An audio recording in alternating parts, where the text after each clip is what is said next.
Okay, so we are rewriting history here, starting with this single most pivotal moment in the entire Stranger Things timeline. To really understand why this divergence happens and to back it up, we have to put ourselves directly inside the Rainbow Room on September 8th, 1979. This is the moment everything changes. But to get there, you have to understand the headspace of 11 at this specific second. We aren't talking about the 11 we know later who has Mike and Hopper and egos. This is a terrified, abused 8-year-old girl who has known nothing but white walls, a sterile hospital gown, and the psychological torture of Dr. Martin Brenner. So, it's chaos. The alarms are probably blaring in the distance, muted by the thick walls of the lab. But inside the Rainbow Room, it's dead silent except for the wet, sickening sounds of Henry Creel, who we know as the friendly orderly, finishing his work. He has just massacred the other test subjects. This is straight from Chapter 7 of Season 4. The bodies of the other kids, the brothers and sisters, are twisted in unnatural angles. Their eyes missing. Blood everywhere. It's horrific. 11 is standing there in her hospital gown, barefoot on the blood-stained linoleum, staring at 2. Now, we need to look at the facts of 11's relationship with 2 to justify what happens next. In the show, specifically in the Nina Project memories, we see that 2 was the ringleader of her torment. There's that scene during the circle training where they are trying to move the lights. And 2 openly mocks her. He calls her weak. He trips her. He laughs at her, and it wasn't just 2, the others joined in. They circled her, using their powers to shove her around, terrifying her. Brenner, Papa, didn't stop it. He punished 2 later with the shock collar. Sure, but that only made 2 hate 11 more. 11 was isolated. She was the run of the litter. She had 0 friends among her peers. The only person who ever showed her kindness, who ever spoke to her like she was a human being and not a lab rat, was the orderly. Henry, back to the room. Henry has just killed 2. In the show, 11 looks horrified. But in this version, let's look at the trauma. When she looks at 2's broken body, does she feel sad? Maybe. But deep down, there is also relief. The boy who shoved her into the wall, who made her feel small and worthless, can never hurt her again. Henry did that for her. He removed the threat. Henry turns to her, blood running from his nose, his white orderly uniform stained crimson. He looks at her with that intense, burning gaze he has. He starts his speech, the one about the spiders. He tells her about the Black Widows. He tells her about how humans impose unnatural structures on the world, about the waking nightmare of the daily routine. He talks about his father and mother and how they were broken. He is appealing to her sense of otherness. He tells her, "We are not like them." And this is the crucial fact. 11 believes she is a monster. Throughout the series, even in Season 4, she asks, "Am I the monster?"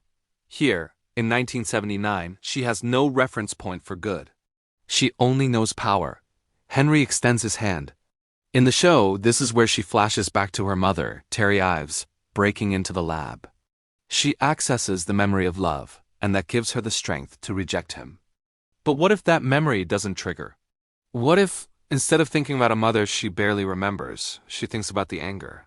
Henry told her earlier that day, there is a trigger, a memory that makes you sad and angry. He taught her to use her trauma as fuel. So when he extends his hand and says, "Join me," she doesn't think of Terry. She looks at the two-way mirror where Papa watches them. She looks at the camera lenses that have been recording her every move since she was born. She thinks about the solitary confinement. She thinks about the cold. She thinks about 2 laughing at her. And she realizes Henry is the only one offering her a way out. She reaches out. Her small hand grabs his bloodied one. In the show, this is where they fight, and the sheer force of their collision cracks the walls. Here, there is no collision. There is a unification. 2 massively powerful telekinetics just allied. Henry smiles. It's that creepy, genuine smile Jamie Campbell Bower does so well. He realizes he doesn't have to do this alone. He has a protege. He squeezes her hand and says, "Good, now we finish this." They turn toward the door. The heavy steel doors of the Rainbow Room burst open. But not because guards are storming in. Henry and 11 blow them off their hinges together. This is where we get into the slaughter of the guards. In the original scene, one takes out the guards in the hallway with a flick of his wrist. They float up, bones snap, eyes implode. It's effortless for him. Now imagine 11 mimicking him. She's a quick learner, we know this from the show. She watches him twist his hand and she does the same. They walk into the corridor. The alarms are deafening now. Red emergency lights are flashing, casting everything in a strobe light nightmare. A squad of MPs comes around the corner, M16s raised. In the show, one stops their bullets. Here, 11 steps forward. She screams that guttural, raw scream Millie Bobby Brown is famous for, and she pushes. She doesn't just push the air, she pushes the soldiers. We know from Season 2, Episode 7, The Lost Sister, that 11 can choke people when she's angry. We know from Season 1 she can crush brains. But she's never done it with this level of intent before. Guided by Henry, she doesn't just knock them down. She crushes them against the back wall. The metal of their guns twists. The hallway becomes a compactor. Henry looks down at her, impressed. "Focus," he says, his voice calm amidst the carnage. "Don't waste your energy." Precision. He is coaching her in real time. This is the dark mentorship we never got to see. He teaches her not just to push, but to snap. They move through the lab like a hurricane. You have to remember the layout of Hawkins Lab. It's a maze of corridors, elevators, and security checkpoints. They are heading for the exit. But there is one person standing in their way. Dr. Martin Brenner. In the canon version of events, the heavy door that 11 ripped off the wall hit Brenner and knocked him unconscious before he could really do anything. He wakes up later to find 11 gone and Henry vanished into the Upside Down. In this version, since there was no fight between Elle and Henry, the door wasn't thrown around the room during a duel. Brenner is awake. He's standing at the end of the T-junction near the elevators, flanked by the few remaining security personnel who aren't already dead. He sees them. He sees his two greatest creations, 001 and 011, standing side by side, covered in the blood of his staff and his other subjects. This interaction is pivotal. Brenner is a master manipulator. Even unarmed, facing two gods, he tries to control the narrative. He looks directly at 11. He ignores Henry. 11, he says, his voice calm, authoritative. Step away from him. He is sick. He is lying to you. In the show, 11 has a deep, ingrained fear of Papa. Even in Season 4, she struggles to defy him. She reverts to a childlike state around him. She freezes. Henry feels her hesitation. He knows Brenner's hold on her. He steps in front of her, but Brenner keeps his eyes on Jane. "Violence is not you, 11, Brenner says. "You are good. He is the monster. Look at what he made you do." He gestures to the bodies of the guards. "This is the test." Henry whispers in her ear, echoing the sentiment he shared in the Rainbow Room. "He imprisoned you. He let them hurt you. He is the reason you are in pain." 11 looks at Papa. She remembers the solitary confinement. She remembers being dragged down the hallway screaming because she didn't want to kill a cat from the Season 1 flashback. She remembers the darkness. The fear of Papa outweighs the love. She snaps. The Papa mask falls off. She sees him as the jailer. 11 lifts her hand. Brenner's eyes go wide. He expects Henry to kill him, not her. She doesn't kill him, though. She wants him to hurt. She flings him backward, just like she did to the Demogorgon in Season 1, pinning him against the far wall. She holds him there, feet dangling off the ground. She starts to squeeze his throat with her mind. Brenner is gasping, clawing at his neck. Henry puts a hand on her shoulder. "Leave him," he says. "He deserves to rot in the ruin of his kingdom." Henry wants Brenner to suffer, to see what they become. Killing him is too easy. Plus, Henry is arrogant. He thinks they are leaving, and Brenner can do nothing to stop them. He wants Brenner to live with the failure. 11 listens. She releases Brenner, and he crumples to the floor, gasping for air, watching them. They step into the elevator. The doors close on Brenner's terrified face. Now we have to address the gate. In the show, the gate, the Mother Gate, was created because 11 touched the Demogorgon in the void in 1983. Or, the first temporary gate was created in 1979 because she hit Henry with so much raw energy it tore a hole in the fabric of reality. Since they didn't fight, no gate opens. This is a massive fact to consider. The Upside Down is still sealed off. Dimension X is inaccessible. Henry Creel is not burned by lightning. He is not Vecna yet. He is just a very powerful psychic man with his powerful psychic apprentice. And they are standing in an elevator going up to the ground floor of Hawkins Lab. They exit the lab. It's night. September 8th, 1979. The cool Indiana air hits Eleven's face. She has never been outside. Not really. Not since she was a baby. She pauses, overwhelmed by the sensory input. The crickets, the wind in the trees, the smell of pine and asphalt. It's sensory overload. In season 1, when she escapes, she is terrified of the woods. Here, she has Henry. He takes her hand again. Beautiful, isn't it? He asks. This world, it has potential, but it needs to be reshaped. They walk past the guard booth at the perimeter. The guard inside is likely dead or fleeing. They walk out onto the road. So we have a 1979 where Brenner is alive but broken. The lab is decimated, all other test subjects are dead, and 11 and 1 are loose in the world. They don't have the upside-down monsters yet. They don't have the mind flayer. They just have themselves, but Henry has a plan. We know from his monologue that he hates humanity. He wants to be the predator. He sees himself as a spider. He needs a hideout. He can't go back to the Creel house yet. It's probably boarded up or being watched, and he's legally dead. But he knows the woods. He knows the tunnels, or at least he knows where to find solitude. They retreat into the deep woods of Hawkins. This period is where the dynamic shifts from escapees to a unit. Henry has to teach her how to survive, but not like Hopper taught her. Hopper taught her about egos and TV and don't be stupid. Henry teaches her about dominance. He catches a rabbit or a deer. In season 1, 11 killed a squirrel because she was starving and felt bad about it. Henry makes her kill a deer, not just for food, but to practice her hold. Feel its life, he would say. Feel it fade. You are the predator. It is the prey. He desensitizes her. We also have to look at the physical toll. In the show, 11 passes out after using big power. She drained herself escaping. She's comatose for a while. Here, she didn't expend as much energy because she didn't banish anyone to another dimension. She's tired, sure, with a nosebleed, but she's awake. Henry, however, is fresh. He had the Soteria chip suppressed for years, so his power is like a dam breaking. He is high on it. Let's verify the facts of the timeline. It is 1979. Will Byers is a baby.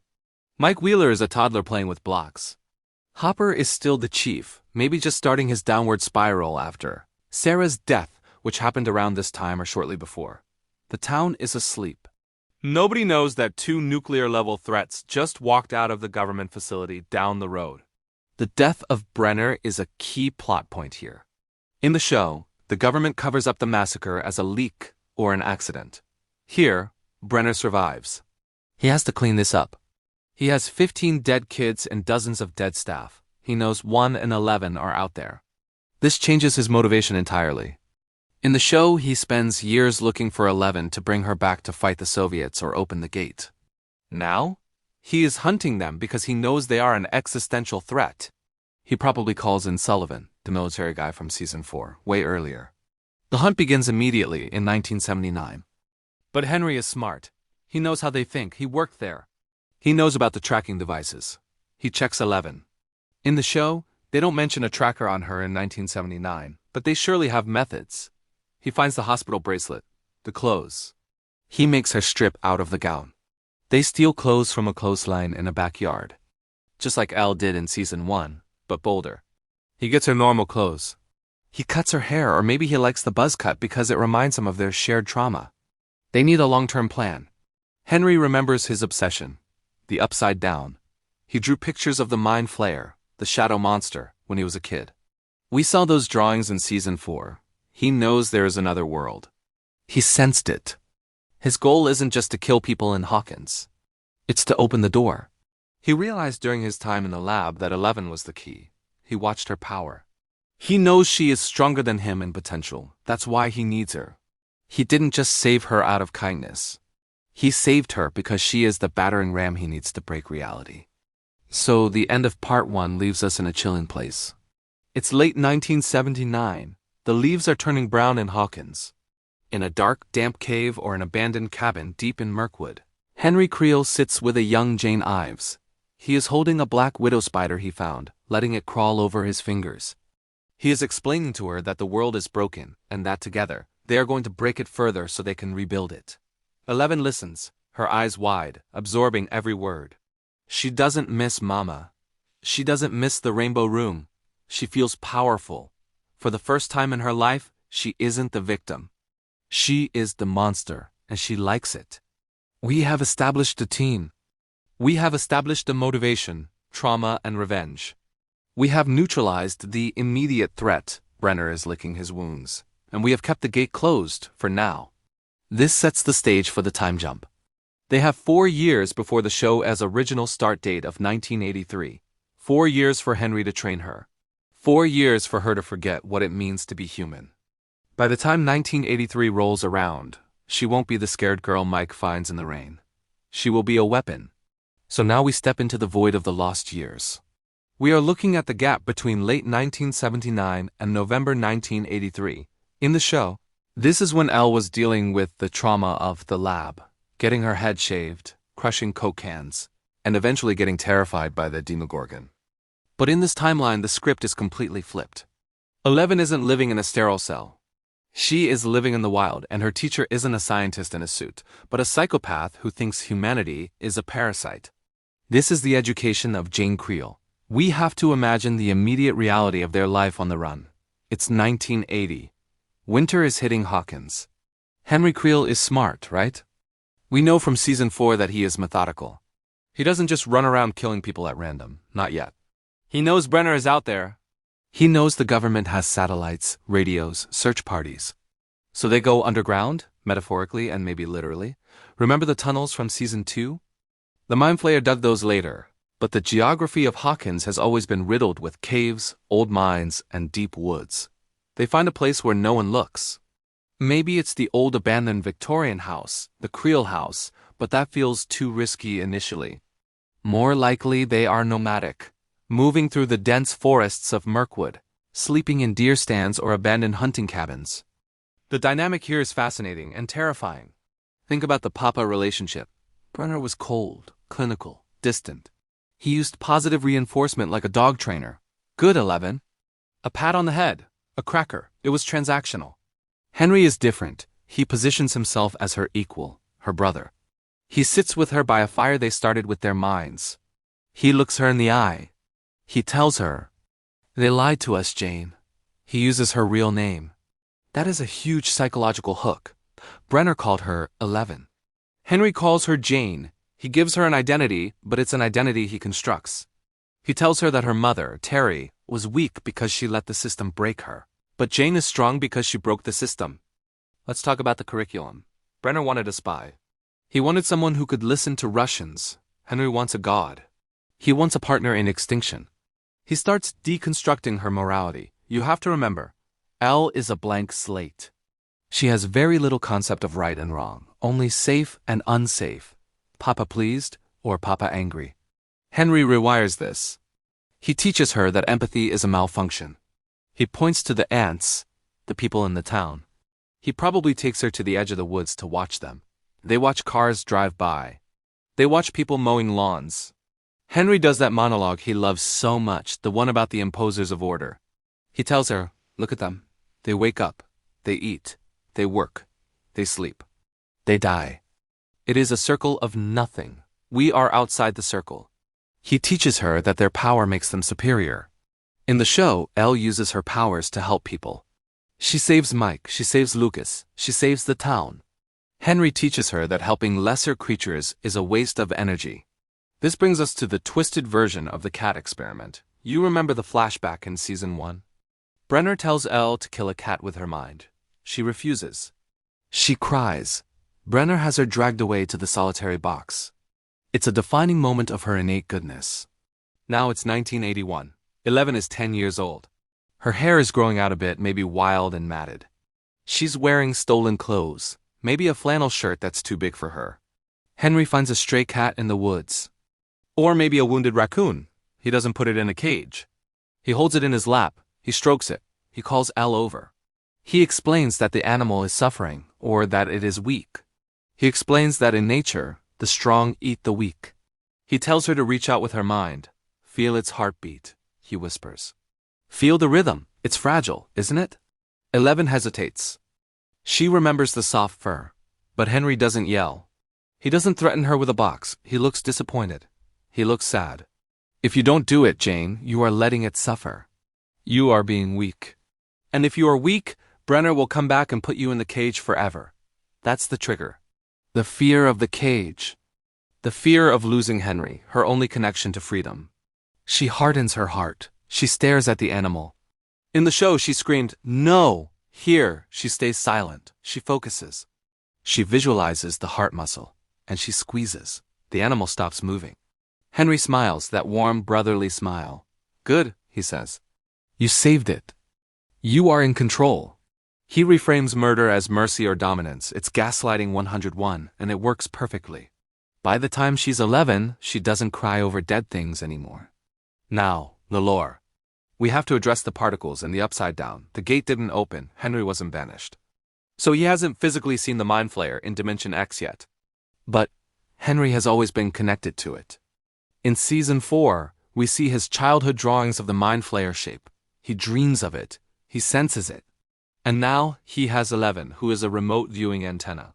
He begins to train her in the void. In the show, Brenner used the tank to make her spy on Soviets. Henry doesn't have a sensory deprivation tank, but he teaches her to meditate, to find the silence in the noise.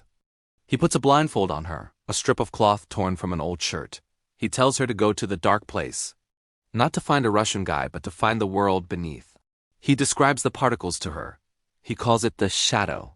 He tells her there is a world where they belong, a world without time, without lies. 11 goes into the void, and because she is guided by Henry's vision, she starts to look for Dimension X. She surfs the psychic frequencies, she pushes past the static, and she finds it. She sees the red lightning. She sees the swirling clouds of dust. She describes it to Henry. He sketches it in the dirt or on the walls of their hideout. He is obsessed. He tells her that those particles are alive, that they are a hive mind. One mind, he tells her. Like us. We are one mind, Jane. He is grooming her to be the vessel that opens the door.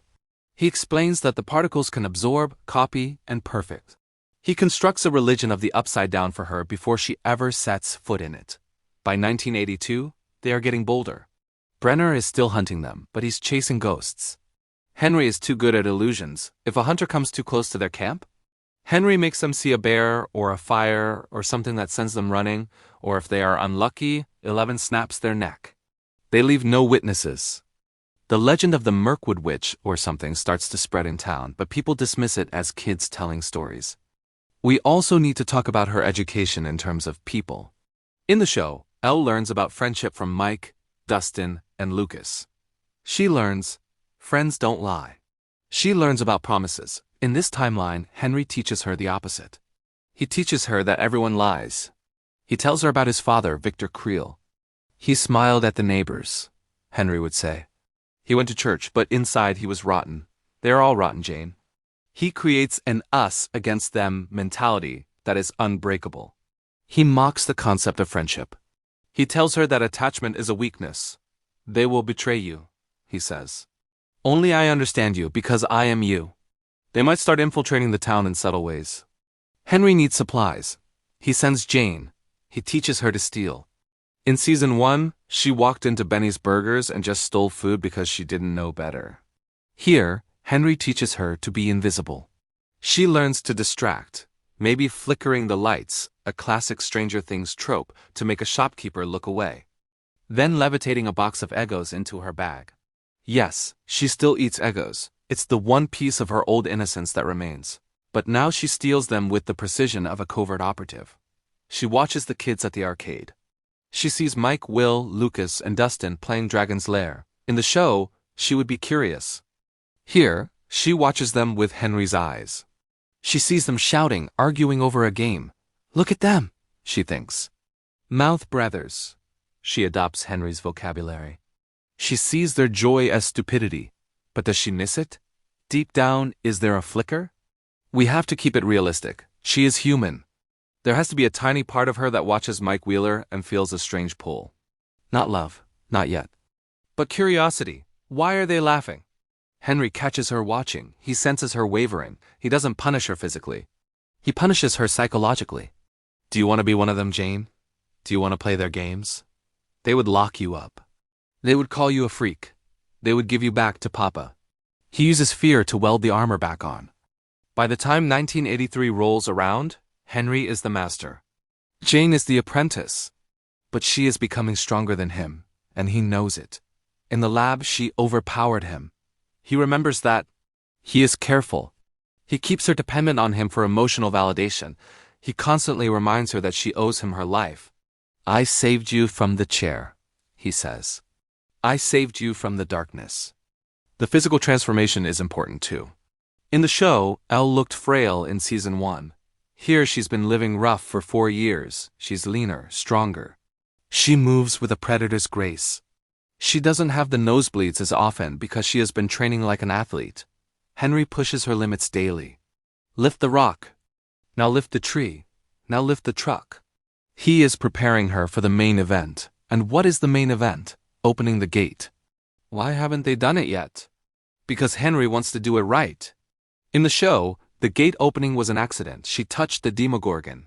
Here, Henry wants to summon it. He wants to tear the barrier down permanently. He needs her power to be at its absolute peak. He has been waiting for the planets to align, metaphorically. He has been waiting for Brenner to lower his guard. Let's check in on Brenner during this time. He is going insane. He has lost his prize. He is likely running simulations trying to find them. He might even be using other kids. Maybe Kali 8 wasn't the only one out there. No, we know the others died. He's desperate. He keeps the lab running with a skeleton crew, monitoring energy spikes. Every time Elle uses her powers in the woods, a needle jumps at the lab. Brenner knows they are still in Hawkins. He refuses to leave. It's a game of cat and mouse. So we arrive at November 1983. The pieces are set. Jane Creel is 12 years old. She is a weaponized telekinetic who believes humanity is a disease. She has killed animals, maybe even an unlucky hunter or two. She fears nothing except Papa, and she loves nothing except Henry. She has seen the mind flayer in her visions, and she calls it the spider, because Henry does. She is ready. Henry decides it is time. The energy is right. The isolation is done. They need to feed the future. They need to open the door. But to open the door, Henry believes they need a sacrifice. Or rather, they need a distraction. A way to create chaos so they can slip into the lab or rip a hole in reality from the outside. The education is complete. Now, the application of that knowledge begins. This sets up the alternate version of Will's disappearance perfectly. It's not a random monster taking him. It's a calculated move. This is the state of affairs leading into the night of November 6, 1983. The butterfly effect has turned a rescue mission into an invasion force. Okay, so we've arrived at the date that started it all. November 6, 1983. This is the holy grail of Stranger Things dates. In the original show, this is an accident. It's bad luck. Elle is in the sensory deprivation tank. She touches the Demogorgon in the void, panics, and boom, the gate rips open. The monster escapes. And Will Byers gets snatched because he happened to bike home at the wrong time. It's a tragedy of errors. But in this timeline, there are no accidents. There is only the plan. We have to look at where Henry and Jane are on this specific night. They've been living rough for 4 years. They are harder, colder, and infinitely more dangerous. They are tired of hiding in the woods. Henry is arrogant. He wants to make a move. He wants to destabilize Hawkins. He wants to draw Brenner out, but on his terms, not the lab's. He wants to create fear, because fear is what fuels the upside down. It's psychic food. And to create fear, they need a catalyst. They need a disappearance. So the gate opening isn't a mistake in a lab. It's a ritual in the woods. It's Mirkwood. The sun has gone down. The wind is howling through the trees, stripping the last of the autumn leaves. It's cold. Henry and Jane stand in a clearing near the power lines because we know from the show that high-energy areas are weak, points between dimensions. They aren't wearing hospital gowns. They're wearing stolen clothes like heavy coats, boots taken from porches. They look like survivalists. Henry looks at Jane. He nods. They don't need to speak. They have a psychic rapport that makes words unnecessary. They face the air. In the show, the gate is a physical tear in a wall. Here, they are tearing the air itself. They reach out. Jane focuses on the anger Henry has taught her. She thinks about the lab. She thinks about the cage. Henry adds his own hate to the mix. The air begins to shimmer. It hums with that familiar, terrifying synth sound. The electromagnetic field goes haywire. Reap. It's not the massive, glowing, fleshy gate in the basement of Hawkins Lab. Not yet. It's a snack-sized rift. A jagged tear in reality, maybe 5 feet tall, glowing with a toxic red light. It smells like rot and ozone. Spores drift out. The upside down is open for business. Now, they need the bait. Why Will Byers? In the show, Will is just the kid who left Mike's house last. In this version, Jane has been scouting. She's the perfect spy. We saw how she moved in season 1, sneaking into Benny's, hiding in Mike's basement. She's a ghost. For the last few weeks, she's been watching the local kids. She's seen the party. She's watched them play D&D through the basement window. She's reported back to Henry. Henry picks Will. Why? Because Will is the wizard. He's the sensitive one. Henry, being the narcissist he is, sees a reflection of his younger, weak self in Will. He senses that Will is attuned to things others aren't. Plus, Will is small. He's an easy target for Jane to handle alone if she has to. It's predatory and cruel, so the D&D game ends. The Little Hydra, they cheer. Will confesses to Mike that the roll was a 7. The Demogorgon got me. The foreshadowing hits different here because the Demogorgon is waiting down the road, and she's wearing a stolen flannel jacket. Will bikes home. It's pitch black. He turns onto Mirkwood Road. This is Jane's territory. In the show, the monster appears and scares him. Here, Jane is standing in the middle of the road. She reaches out with her mind and grabs the filament in his bike light. She flickers it. On, off. It's psychological warfare. Henry taught her that fear tastes good. She wants him terrified before she takes him. Will sees her.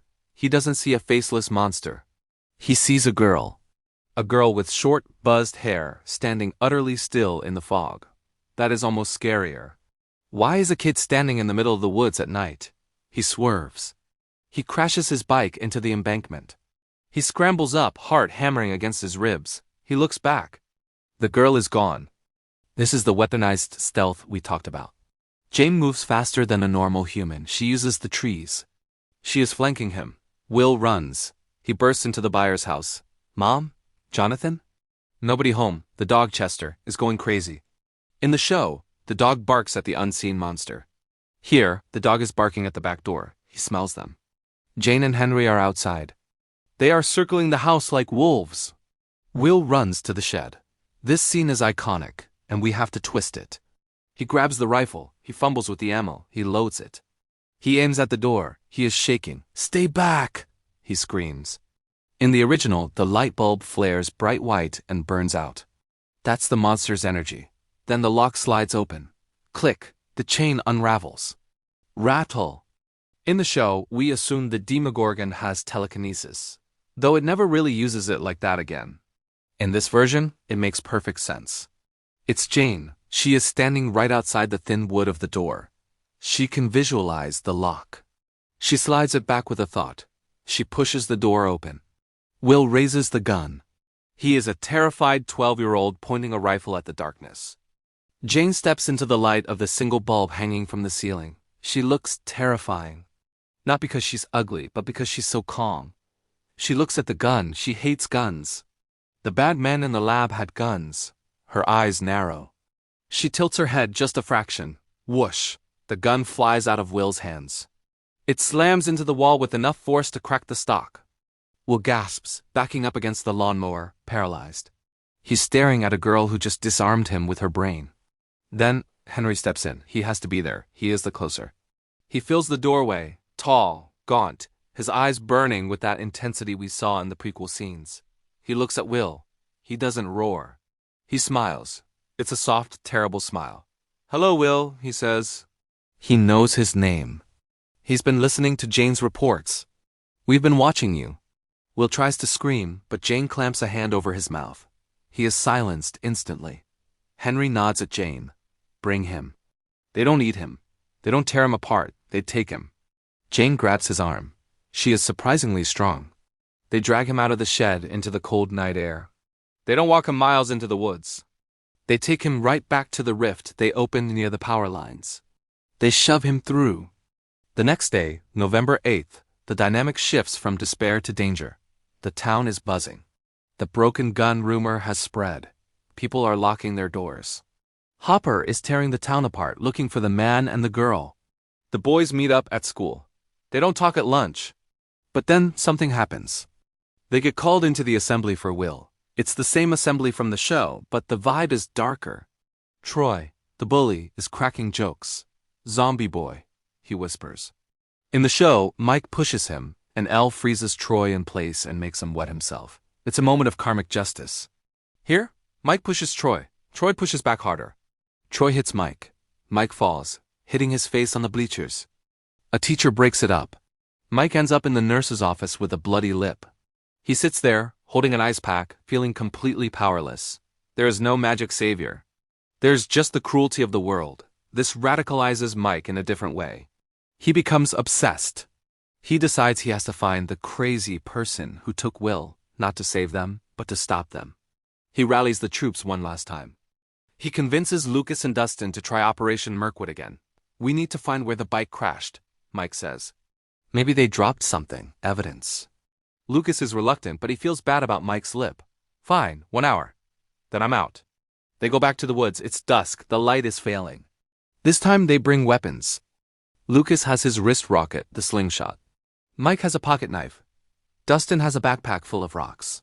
They are kids playing war, unaware they are walking into a nuclear test site. They reach the crash site. They start combing the area. Dustin finds something. It's not a clue about Will. It's a wrapper. An Eggo wrapper, but it's not fresh from a box. It's dirty, crumpled. "Who eats frozen waffles in the woods?" Dustin asks. Suddenly the sound cuts out. You know that Stranger Things sound design where the crickets stop and the synth bass kicks in? That happens now. The air gets heavy. The hair on their arms stands up. Their compasses, which they brought because Mr. Clark said something about magnetic fields, start spinning wildly. "North is that way," Dustin mutters, tapping the glass. "Why is it pointing there?" He points toward the dense tree line, toward the restricted zone, and then they hear it. A twig snaps. Not a small snap. A loud, deliberate crack, like a bone breaking. They shine their lights. About 50 yards away, standing in the mist, is a silhouette. It's small, child-sized. "Will?" Mike breathes.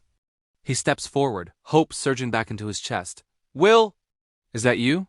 The figure doesn't move. It's Jane. She is standing there, blocking the path to the gate. Henry is nearby, unseen, watching his apprentice handle the situation. He wants to see what she does. Jane stares at Mike. She remembers Henry's lesson. Attachment is weakness. But she also remembers Henry's other lesson. Fear is control. She doesn't want to kill them. Not yet. They are just ants. But ants can be annoying. She raises her hand. Mike stops. "Will?" Jane tilts her head. She focuses on the flashlight in Mike's hand. The bulb shatters. Pop. Mike screams and drops it. Darkness swallows him. Then she focuses on Lucas. She flicks her wrist. The wrist rocket flies out of his back pocket and wraps itself around a branch high above his head. Then she looks at Dustin. She creates a sound of psychic projection. It's the sound of a growl, a Demogorgon growl. But it's coming from everywhere at once. It's inside their heads. "Go," she says. Her voice is raspy, unused to speaking much. It's not a request. It's a command amplified by telepathy. It vibrates in their skulls. The boys don't hesitate. The bravery evaporates. This isn't a game. This isn't D&D. This is a ghost story come to life. They turn and run. They scramble over roots, tearing their jackets, dropping their backpacks. They run until their lungs burn. They don't stop until they reach the Wheeler driveway. Collapsing on the pavement, gasping for air. What was that? Lucas wheezes, terrified. What the hell was that? It wasn't Will, Mike whispers.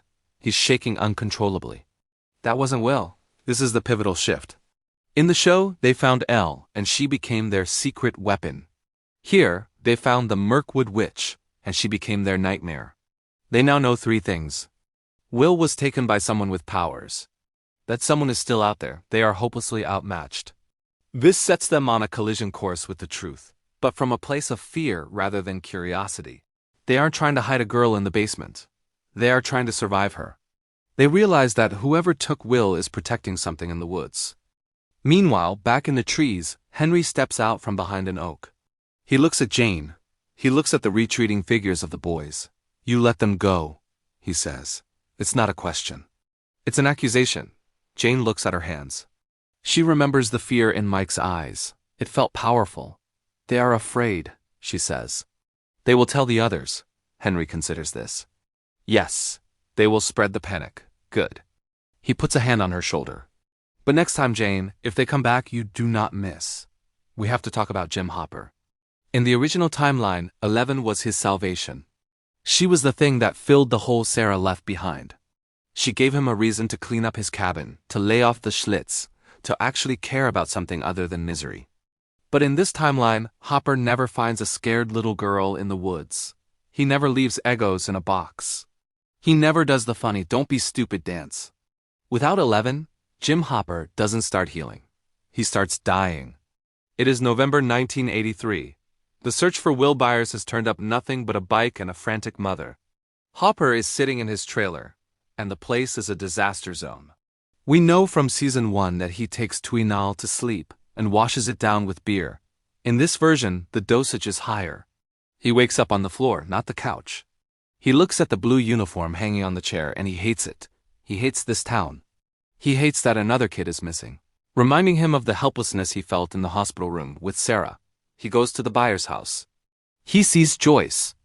In the show, Joyce is frantic but hopeful because of the lights. Here, Joyce is terrified because her dog is acting like it is possessed and the lights aren't just flickering, they are exploding. The electricity in the house is violent. Hopper looks at the wall where Joyce painted the alphabet. In the show, Will spells R-U-N. Here, Will spells nothing. The lights just scream. It's chaos. Hopper tries to comfort her, but he smells like a distillery and he knows she smells it too. He feels useless. This is where the detective work kicks in. Hopper isn't a bad cop. He's just a broken one. He goes back to the woods.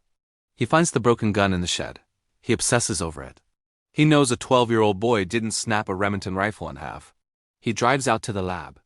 In the show, he goes there because he suspects a cover-up. Here, he goes there because he suspects a fugitive. He remembers the footprints he found. One set of boots, one set of small sneakers. He thinks, who takes a kid and breaks a gun? He breaks into the lab. We remember this scene from season 1, cutting the fence, knocking out the guards. But the atmosphere inside Hawkins Lab is different now. It's not the sterile, humming facility of a government cover-up. It's a fortress under siege. The guards aren't just patrolling. They are terrified. They are heavily armed. They are looking at the shadows like something is going to jump out and eat them. Hopper knocks out a guard and steals his keycard. He moves deeper. He finds the surveillance room. In the show, he sees the tape of the fake Will. Here, he finds something worse. He finds a file on the desk that hasn't been shredded yet. It's a casualty report from 1979. He opens it. He sees photos, not of Will, but of the massacre. He sees the bodies of the other test subjects. He sees the timestamp, September 8, 1979. He sees a grainy photo of a blonde orderly and a little girl standing in the elevator. Hopper stares at the photo. The girl looks like she's maybe 8 years old. She has a shaved head. She looks angry. He connects the dots. The footprints in the woods. The small sneakers. He realizes he isn't hunting a monster or a pervert. He is hunting a child who grew up. A child who killed 15 people 4 years ago. This hits him like a physical blow. He thinks of Sarah. He thinks of how innocent she was. Then he looks at the photo of Jane Creel, covered in blood, holding Henry's hand. It breaks his brain. The cognitive dissonance, child as victim versus child as monster, floors him. He keeps moving. He finds the elevator to the sublevels. He goes down. He expects to find Will. Instead, he finds the rift room. But there's no gate here. Remember, Henry and Jane didn't open the gate in the lab. They opened it in the woods. The tank is empty. The room is dark. But standing there, looking at the empty tank, is Dr. Martin Brenner. Brenner turns around.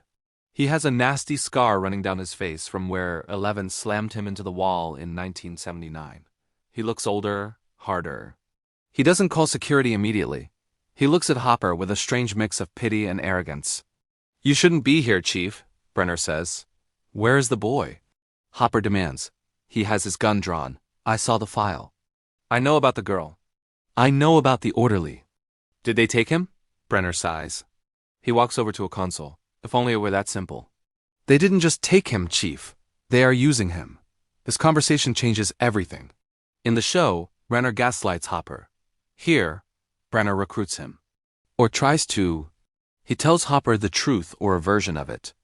He tells him that Subject 001 and Subject 011 are terrorists. He tells him they have abilities that defy physics. He tells him that Will Byers is bait. You think you can find them? Brenner asks. You're a man with a gun. They can stop your heart with a thought. They can make you see things that aren't there. You are an ant fighting gods. Hopper lowers his gun slightly. Why? Why take the kid? Because they want to open a door, Brenner says. And they need a spark. Hopper leaves the lab, but not because he was kicked out. He was let go. Brenner wants Hopper to find them. He wants the police to be the fodder. Hopper gets back to his trailer and destroys it. He smashes the lamp. He throws the beer bottle through the window. He screams until his voice gives out. He is terrified. He realizes that the world is so much darker than he thought. He isn't just grieving a dead daughter.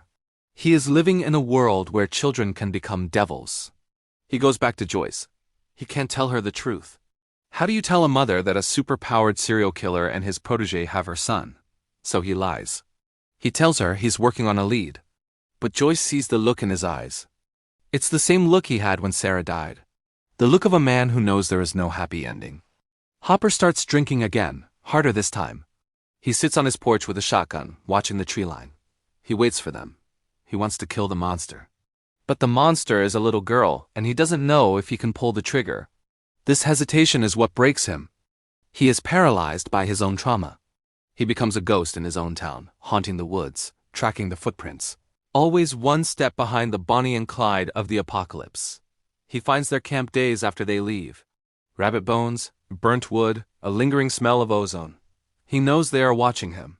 He can feel it. And for the first time in his life, Jim Hopper is afraid of the dark. Now we cut to Chicago. It's late November 1983. We are in the warehouse with Kali Prasad. Subject 008. We know from Season 2, Episode 7, The Lost Sister, that she runs a gang of misfits. They are punks, outcasts, vengeful vigilantes. They hunt down the bad men who worked at the lab. Kali is the leader. She creates illusions to keep them safe and to terrorize their victims. But Kali has a connection to the others. She refers to 11 as her sister. In the show, she uses a photo to find her. Here, the connection is visceral. When Henry and Jane tore the fabric of reality in the woods of Hawkins on November 6th, it sent a psychic shockwave through the ether. Kali felt it. She woke up screaming, her nose bleeding. She saw a flash of red lightning. She saw a spider. And she felt a presence she thought was dead. Friendly orderly. 1. Kali remembers him. In the Rainbow Room, before she escaped, he was the only one who was different. But she was older than 11 when she left. She was smarter. She saw the darkness behind his eyes. She knew he wasn't just an orderly. When she feels that power spike, she knows exactly what happened. She knows he is back. And she senses 11's signature mixed in with his. He has her, Kali whispers to Axel. He has Jane. The gang doesn't want to go to Hawkins. Axel complains, Indiana? It's cornfields and cops. Why do we care? Dottie is spinning a butterfly knife, looking bored. Funshine is the only one who looks concerned because he sees Kali is shaking. We aren't going to hang out, Kali says, her voice hard. We are going to kill a monster. They steal a van. They drive south. The journey is tense. Kali is meditating, trying to pinpoint the location. She tries to enter the void, but she isn't a remote viewer like Elle. She just deals in projections. But she can sense the pull. They arrive in Hawkins. It's grim. The town feels heavy. People are scared. The gang sets up shop in an abandoned mill on the outskirts of town. Kali starts scouting. She uses her illusions to mask their van. She makes it look like a delivery truck or a police car to blend in. Then, the confrontation happens. Kali tracks them to the woods. It's night. She leaves the gang behind because she knows they will just get slaughtered. She walks into Mirkwood alone. She projects an illusion around herself. She looks like a deer, or maybe she looks like nothing at all. She finds them in a clearing. Henry is teaching Jane how to strip the bark off a tree with her mind. Kali drops the illusion. She steps out. Jane. Jane spins around. She raises her hand instantly. Henry doesn't move. He just watches, amused. Who are you? Jane asks. She doesn't recognize Kali immediately. It's been years. I am your sister, Kali says. She projects the image of the rainbow room into the air between them. She shows them playing together as little kids. She shows the blocks, the toy car. Do you remember? We were 8 and 11, Jane falters. The image is so real. She reaches out to touch the illusionary blocks. Then Henry speaks. Illusions, he scoffs. Tricks. Cheap parlor tricks. He looks at Kali. Hello, 8, you look disappointing. Kali ignores him. She focuses on Jane. He is using you, Jane. He is poison.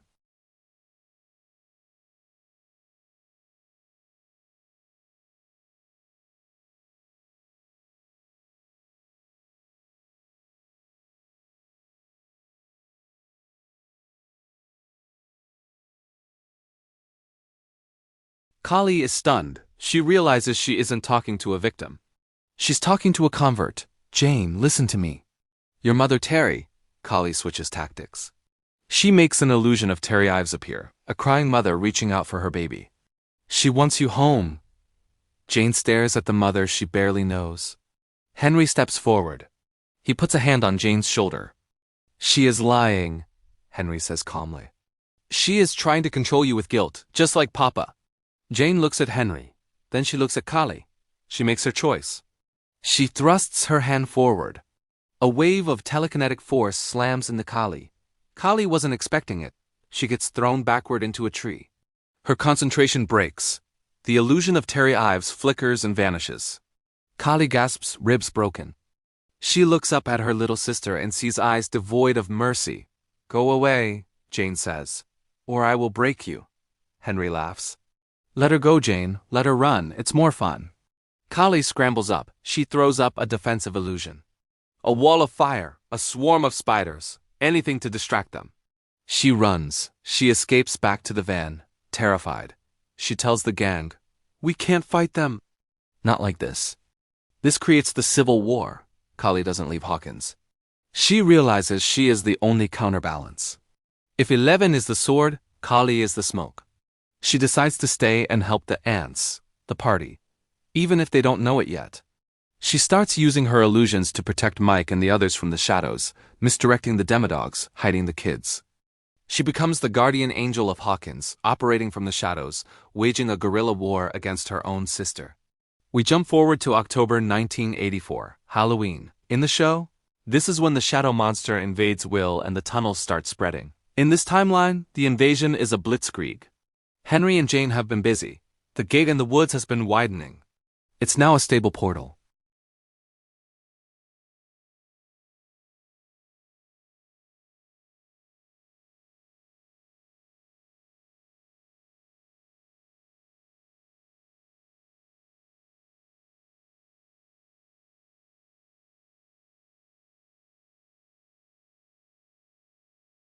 In the show, 11 goes to the lab to close the gate.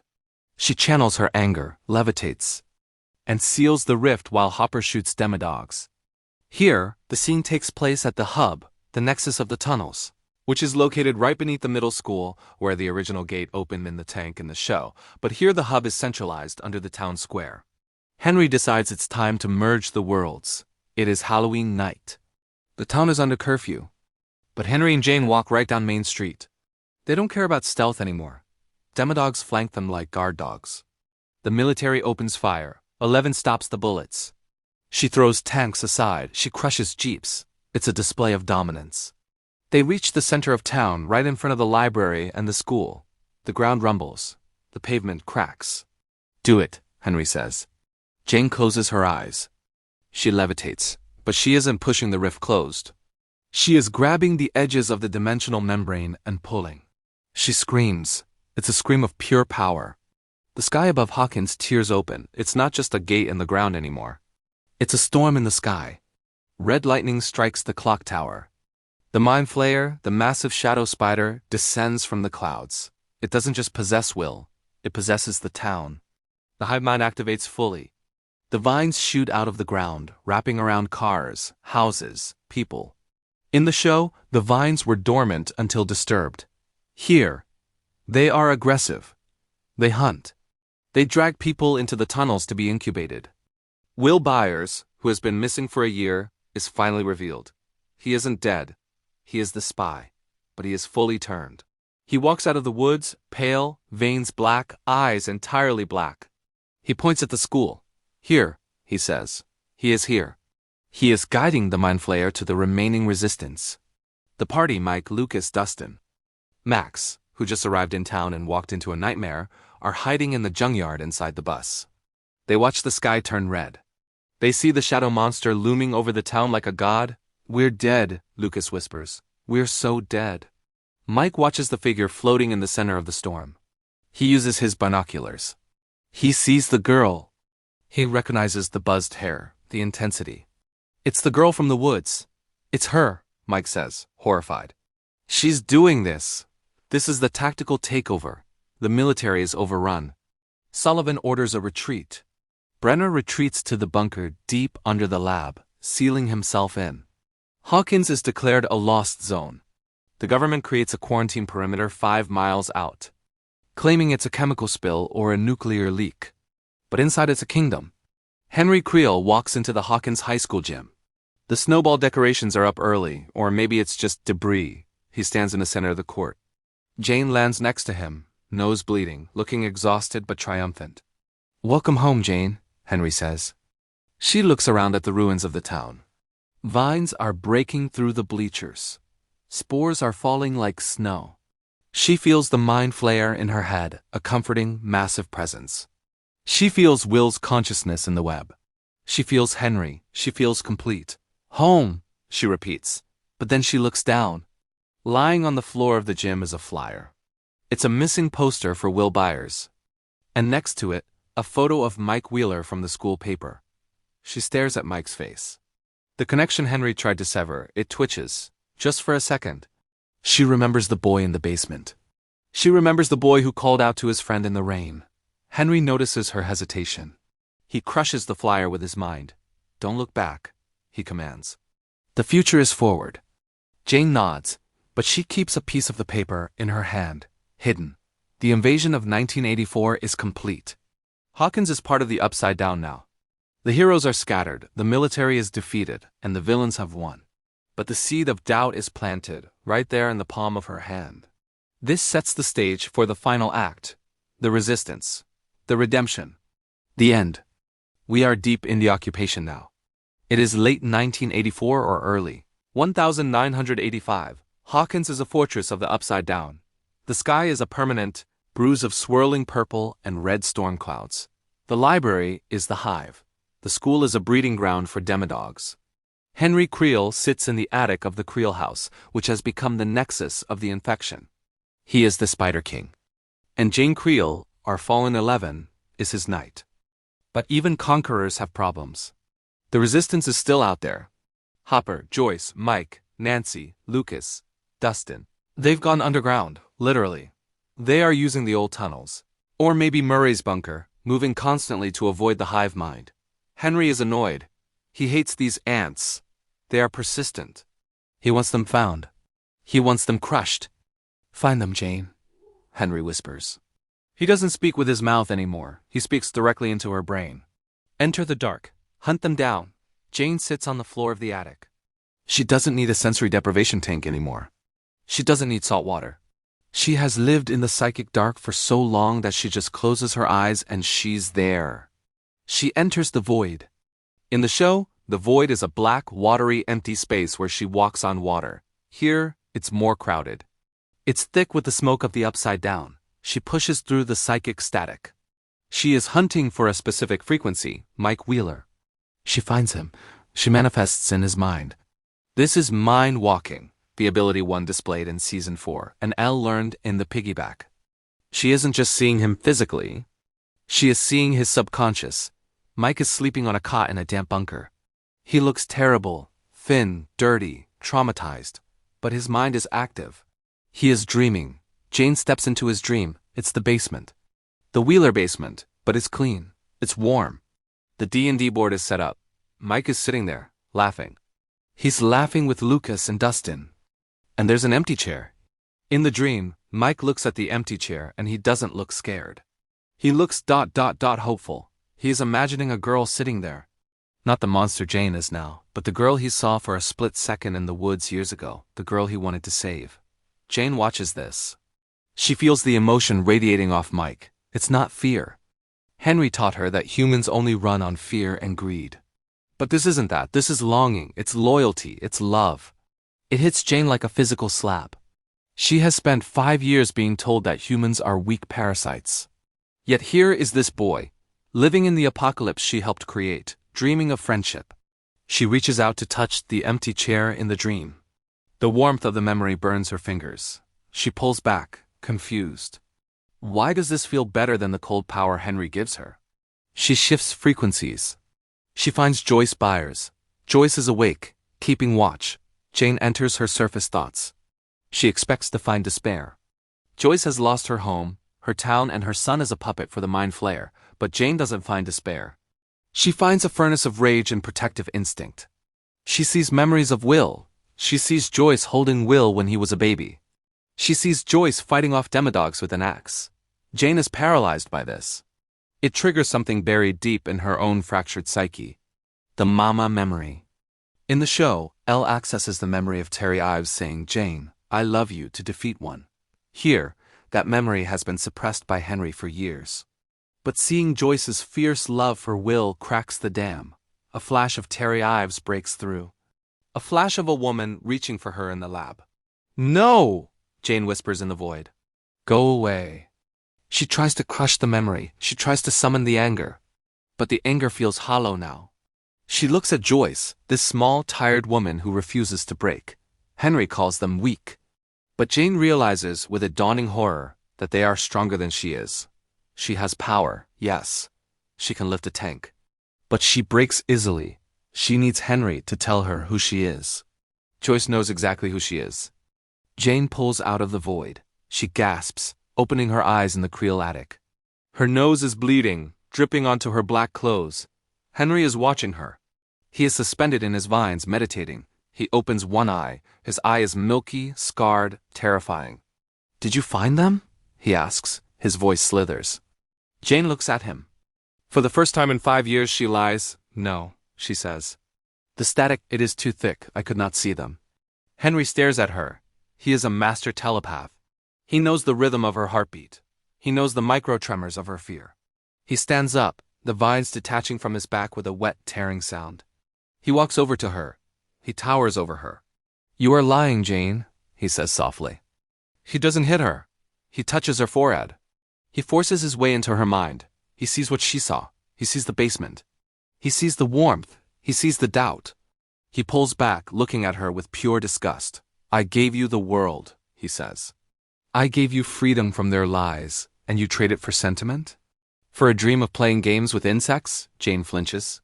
"They are not insects," she whispers. The words leave her mouth before she can stop them. The silence in the attic is deafening. The grandfather clock chimes. Gong, gong. "They are not insects," she repeats, louder this time. She stands up. She is shaking, but she stands. "They are strong." Henry looks at her like she is a failed experiment, a broken toy. "Strong?" He laughs. It's a dry, dead sound. "They are meat, Jane. They are fleeting, rotting meat. And you," he steps closer. "You are becoming one of them." Jane stands in the attic, surrounded by the hell she built, and realizes she is on the wrong side. She realizes that the monster, Henry, told her to kill inside herself, the human part, was the only part worth saving. And now, standing before the Spider King, she knows she is in trouble. The void didn't just show her the targets. It showed her the truth, and the truth is dangerous. The air in the Creel house changes. It drops 20 degrees. The vines on the walls start to hiss. They can sense Henry's mood. He is angry. But it's a cold, calculated anger. This is the predator speech. "I thought you were different," Henry says, pacing around her. "I thought you were the apex. I saw myself in you. The anger. The isolation. But I was wrong." He stops. He looks at his hand, the clawed, elongated hand of Vecna. "You seek connection," he sneers. "You want to be loved. It is a biological defect. A weakness of the species. I transcended it. I became something new. But you are devolving." Jane backs up. "I am not weak," she says. She raises her hand, ready to defend herself. Henry sighs. Then prove it. Kill them. Go to the bunker. I know you saw where they are. Go there and crush their skulls. Bring me the sheriff's eyes. Jane hesitates. She thinks of the dream. She thinks of Mike's face. She thinks of Joyce. No, she says. That is the trigger. The refusal. Then you have served your purpose, Henry says. He attacks. It's not a physical punch. He hits her with a psychic blast that sends her flying across the attic. She smashes into the wooden beams. Dust and splinters rain down. She tries to get up, but he is already in her head. He is attacking her mind. He is dredging up her worst memories, the isolation cell. The cat she killed, the people she hurt for him. He twists them. He makes them hurt. You are a monster, Jane. He screams into her mind. You belong to me. You are nothing without me. Jane screams. She tries to push him out. She uses the techniques he taught her. She builds a wall. But he knows her walls. He built them. He tears them down. He lifts her off the ground with telekinesis. He begins to squeeze. He is trying to crush her, to consume her essence like he did with Chrissy and Fred in Season 4. He wants to take her power back. You were just a vessel, Henry gloats. A key to open the door. Now the door is open. I don't need the key. This is the ultimate betrayal. He never loved her. He never saw her as a sister. He saw her as a tool, a battery. His narcissism is absolute. He is the only real thing in the universe. Everything else is food. Jane is dying. Her bones are cracking. Her eyes are rolling back. She is levitating in the center of the room, vines reaching out to impale her. She has a choice. She can let go. She can die. It would be easier. No more pain. No more guilt. But then she remembers the anger. Not the cold, hate-filled anger Henry taught her, but righteous anger. The anger of a child who was used. The anger of a daughter who was stolen. The anger of a sister who was betrayed. She grabs that anger. She mixes it with the memory of the basement, the hope. It creates a new kind of fuel. Volatile, hot, she screams. It's a sonic boom. The windows of the Creel house blow out. The roof tiles explode. The shockwave hits Henry. It breaks his hold. He stumbles back, surprised. Jane drops to the floor. She is broken, bleeding, gasping for air. She looks at him. I am not yours, Henry snarls. He raises his hand to finish her. But Jane doesn't wait. She doesn't try to kill him. She knows she can't, not yet. She is too weak. She blasts a hole in the floor. She falls through. She crashes into the second floor, then the first. She keeps falling, smashing through the rot and the vines. She lands in the basement. She crawls. She crawls out of the house. It's raining spores. She drags herself into the woods. The demodogs sniff the air. They smell blood. They approach her, but she glares at them. She asserts her dominance. BACK, she screams psychically. The dogs whine and retreat. She is still part of the hive mind, and she is terrified. She runs into the dark woods of Hawkins. She is alone again. Just like in 1983, but now she is the enemy of the state and the enemy of the god. She has nowhere to go, or does she? She limps toward the one place she saw in the void, the bunker. She knows she might be walking into a firing squad. Hopper will shoot her on sight. Mike might hate her, but she has to try. She has to warn them. She has to tell them that the Spider King is coming to finish the job. The climax. The ruins of Hawkins. It is the darkest hour. Henry Creel has decided to stop playing with his food. He is gathering the swarm. He is going to wipe out the resistance in one final strike. The resistance is holed up in the scrapyard. A fortified position reinforced with iron sheets and booby traps. Hopper is checking his flamethrower. Nancy is sawing off a shotgun. Joyce is making Molotovs. Mike is sitting quietly, holding the broken walkie-talkie. They hear a noise at the perimeter. A tripwire snaps. Hopper spins around, aiming the flamethrower. Movement. 3 o'clock. A figure stumbles out of the fog. It's not a demodog. It's a girl. She is covered in black mud, blood, and bruises. Her buzz cut is grown out slightly, matted. She collapses in the mud. Hopper hesitates. His finger tightens on the trigger. He knows this girl. He saw her file. She is the monster. She is the reason Will is gone. She is the reason the world ended. Kill her, Lucas yells. It's a trap. Kill her. Mike jumps over the barricade. No, Mike, get back! Hopper screams. Mike runs to the girl. He slides in the mud. He grabs her shoulders. He turns her over. Jane opens her eyes. They are bloodshot, terrified. She looks at Mike. He is coming, she wheezes. Mike looks at Hopper. Help her. Hopper looks at the girl. He sees the fear. It's the same fear he saw in Sarah's eyes when the pain got bad. His resolve breaks. He lowers the weapon. Get her inside, now. They drag Jane into the bus. They bandage her up. The tension is unbearable. Lucas refuses to look at her. Nancy keeps her gun trained on her, but Jane talks. She tells them everything. She tells them about the hive mind. She tells them about the hub. She tells them that Henry is vulnerable when he extends, when he tries to consume the world. He wants to merge, Jane says. He will be at the center. The library, if you hurt him there, the rest fall. Why should we trust you? Nancy asks, cold as ice. You helped him. Jane looks at Nancy. Because he wants to kill me too. The ground starts to shake. The swarm is here, thousands of demodogs. And floating above them, Henry Creel. He has left his attic. He is coming to do it personally. The final battle begins. It's chaotic. The resistance fights for their lives. Hopper is burning everything in sight. Nancy is a sniper, taking out eyes. Steve, who is here too, swinging that bat, is protecting the kids. But they are losing. There are too many of them. Henry floats down. He lands in the scrapyard. He looks at the bus. He rips the roof off with a gesture. He sees Jane. He smiles. Found you. He raises his hand to kill them all, to snap every bone in the party's bodies at once. Jane stands up. She steps out of the bus. She is weak, hurt, but she is focused. She walks toward Henry. Stay back! Mike screams. Jane doesn't look back. She looks at Henry. I am the monster, she says. But I'm not yours. She engages him. It is the rematch of the century. Telekinetic forces collide.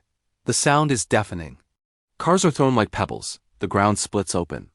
Jane is using every trick he taught her, but she is mixing it with something else. Improvisation. She uses the environment. She throws dust. She deflects. But Henry's stronger.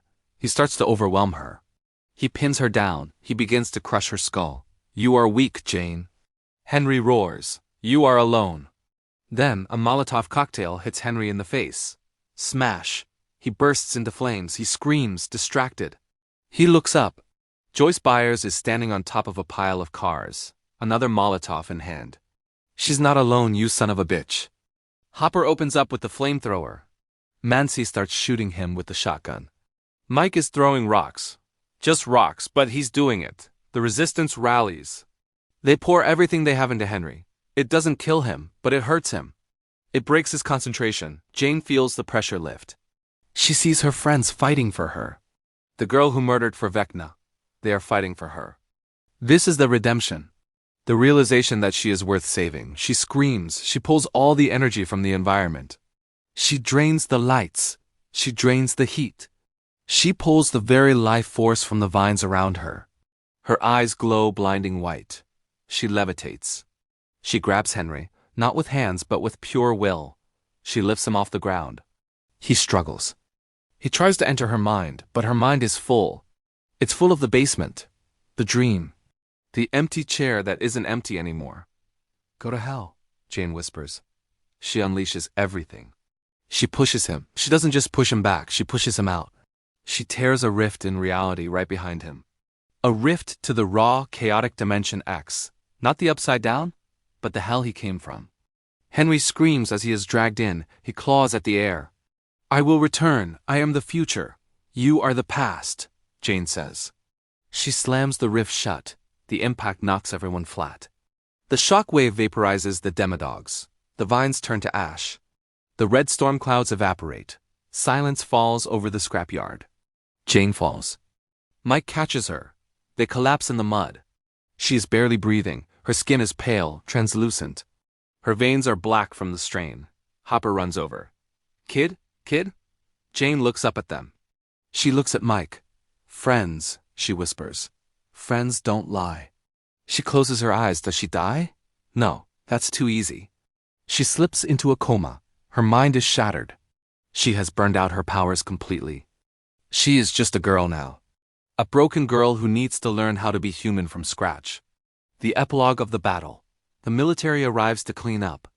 Owens, who somehow survived, sweeps in to protect them. He looks at the destruction. He looks at the girl being loaded into an ambulance, with Hopper holding her hand and refusing to let go. Is it over? Mike asks Hopper. Hopper looks at the sky. It's blue. For the first time in a year, it's blue. Yeah, kid, Hopper says. I think it is. The monster motif is resolved. Jane Creel died in that scrapyard. Jane Hopper was born in the mud. She was a monster, yes. She did terrible things, but in the end, she chose to be the shield. She chose the ants over the god. And that makes her human. The story ends with a shot of the hospital room. Jane is asleep. Mike is sleeping in the chair next to her, holding her hand. On the table is a box of Eggos, untouched, waiting for her to wake up.